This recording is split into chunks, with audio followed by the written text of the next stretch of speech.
Hello students, welcome back to my channel. তো এখন বাজে 5টা 41।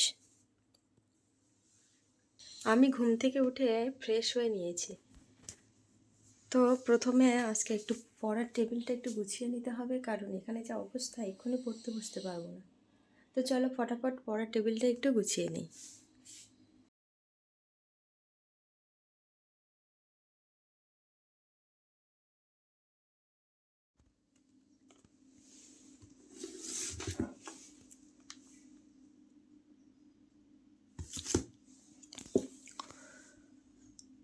তো এখন অলরেডি বাজে 6টা 10, আর আমি এখানে টু ডু লিস্টটা তৈরি করে নিয়েছি। তো আগের ভিডিওতে বলেছিলাম যে মিসলেনিয়াসের ডেসক্রিপটিভ টা পড়া শুরু করব, অর্থাৎ মিসলেনিয়াসের মেনের জন্য পড়া শুরু করব। তো দেখো, আজকে প্রথমেই রেখেছি মিসলেনিয়াসের ডেসক্রিপটিভ সিলেবাসটা আগে দেখেছিলাম, বাট আরেকবার নতুন করে দেখব। তারপর প্রত্যেক দিনের মতো প্রথমেই থাকবে ইংরেজি, তারপর ম্যাথ, আর ভাবছি আজকে একটা বিসিএসের প্র্যাকটিস সেট দেবো, কারণ যেহেতু বিসিএসের নোটিফিকেশান হয়তো খুব তাড়াতাড়ি চলে আসবে। তো আমার প্রস্তুতিটা এখন কত দূর আছে সেটা জানার জন্য আজকে একটা সেট দেব। এরপর থাকবে সায়েন্স, তারপর কারেন্ট অ্যাফেয়ার্স। তো চলো আগে মিসলেনিয়াসের ডেসক্রিপটিভ সিলেবাসটা দেখে নিই। তো এখন বাজে 7টা 25, আর আমি এখানে মিসলেনিয়াসের যে মেনের যে সিলেবাস আছে সেটা পুরোটাই নোট করে নিয়েছি।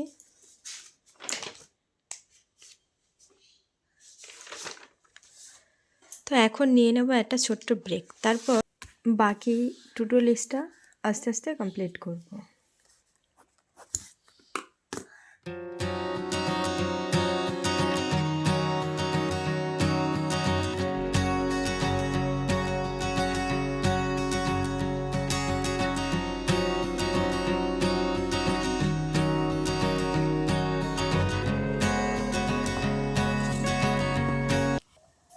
তো একটা ব্রেকের পর আবার চলে এসেছি, এখন পড়ব ইংরেজি।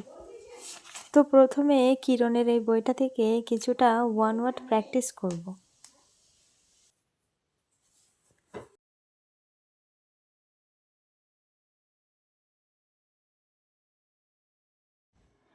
তো এখানে প্রায় 20টার মতো ওয়ার্ড প্র্যাকটিস করেছি, তারপর সেগুলো ভালো করে মিলিয়ে নিয়েছি। তো আমাকে একজন কমেন্টে জিজ্ঞাসা করেছিলে ব্ল্যাক বুকটা কী করে পড়ি। তো দেখো, আমি যেভাবে ব্ল্যাক বুক পড়ি সেটা হচ্ছে, প্রথমেই মনে করি যে 1 থেকে 20টাই প্রথম পেজে যে কটা আছে সে কটা যদি আমি পড়ি, তো তার ভিতরে যেগুলো আমার সহজ মনে হচ্ছে বা আমি পারছি সেগুলো পেন দিয়ে মার্ক করে নিই। এভাবে এ লেটারগুলো কমপ্লিট হয়ে গেলে আবার যখন ওই প্রথম থেকেই রিভিশন দেব, তখন যেগুলো হবে না সেগুলো লাল কালার পেন দিয়ে মার্ক করে রাখি। তো এইভাবে মোটামুটি 2 থেকে 3 বার রিভিশন দিতে দিতে প্রায় বেশিরভাগটাই মুখস্থ হয়ে যায়। আর এছাড়া যদি পড়ার পরপরই কোনো বই থেকে প্র্যাকটিস করে নেওয়া যায় তাহলে খুব ভালো হয়, খুব সহজেই সেগুলো মনে রাখা যায়।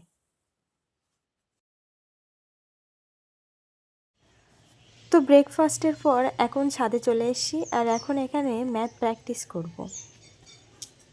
তো যেহেতু ভেবেছি যে প্রথম থেকে আবার অ্যারিথমেটিকটা একটু রিভিশন দেব চ্যাপ্টার ওয়াইজ, তো সেই জন্য আজকে প্রথমে চ্যাপ্টার থাকছে অনুপাত সমানুপাত। এই চ্যাপ্টারটা কিন্তু অনেকটাই বড়, অনেকগুলো পার্টে বিভক্ত, তাই একদিনে পুরো চ্যাপ্টারটা কমপ্লিট হবে না। হয়তো প্রথমে যে কয়েকটা আছে সেগুলোই আজকে প্র্যাকটিস করব।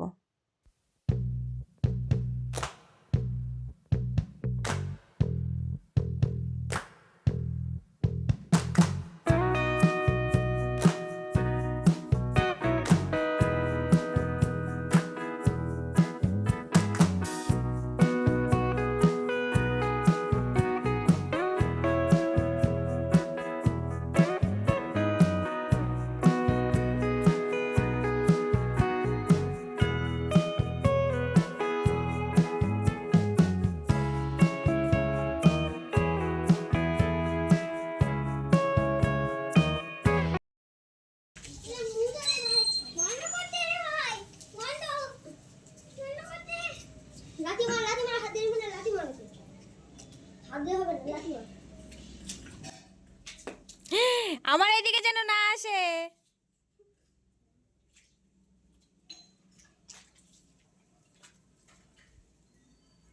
ঠান্ডা জলে একটু নীলেশের গায়ে দিয়ে দে।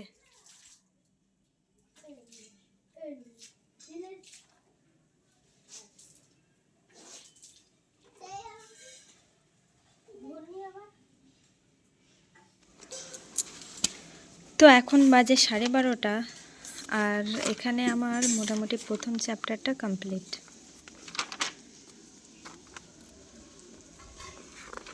প্রথমে কিছু উদাহরণের যে অঙ্ক ছিল সেগুলো করেছিলাম, তারপরে চ্যাপ্টারটা করে। তো এক্ষুনি নিচে নেমে এলাম, আর এখন অনেক কিছু ধোয়ার আছে যেগুলো ভেবেছিলাম একটু তাড়াতাড়ি ধুয়ে দেবো, বাট পুরো চ্যাপ্টারে অঙ্কটা কমপ্লিট করতে করতে অনেকটাই লেট হয়ে গেল।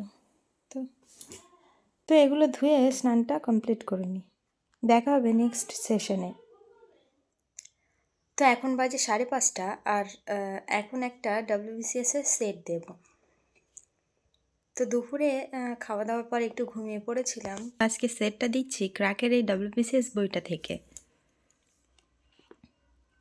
এই বইটা আমার লাস্ট এক্সামের সময় কেনা ছিল, বাট তেমনভাবে কোনো সেটই দেওয়া হয়নি এই বইটা থেকে।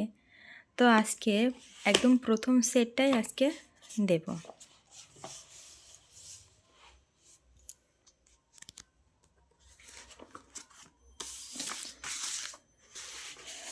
তো এখন আমার কাছে কোনো ওএমআর শিট নেই, তো এখানেই আগে দাগ নাম্বারগুলো টেনে নেব, তারপর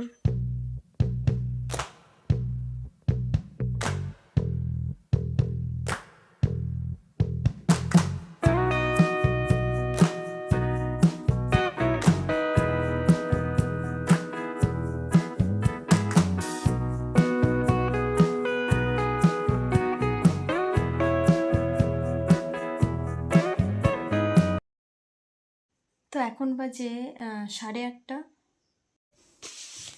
এই যে এইদিকে সবগুলো মিলিয়ে নিয়েছি। তো এখানে 200টা কোশ্চেনের মধ্যে আমি অ্যাটেম্প্ট করেছিলাম 151টা, আর তার ভিতরে 116টা আমার রাইট হয়েছে আর 35টা ভুল হয়েছে। মধ্য ভারতের ইতিহাস থেকে অনেকগুলি কোশ্চেনই আমার রং হয়েছে, তো এইগুলো একটু ভালোভাবে দেখতে হবে। তো এখানে বেশ কিছু কোশ্চেন মার্ক করা আছে যেগুলো আমি অ্যান্সার করিনি, তো তোমরা চাইলে এগুলোর অ্যান্সার কমেন্টে দিতে পারো।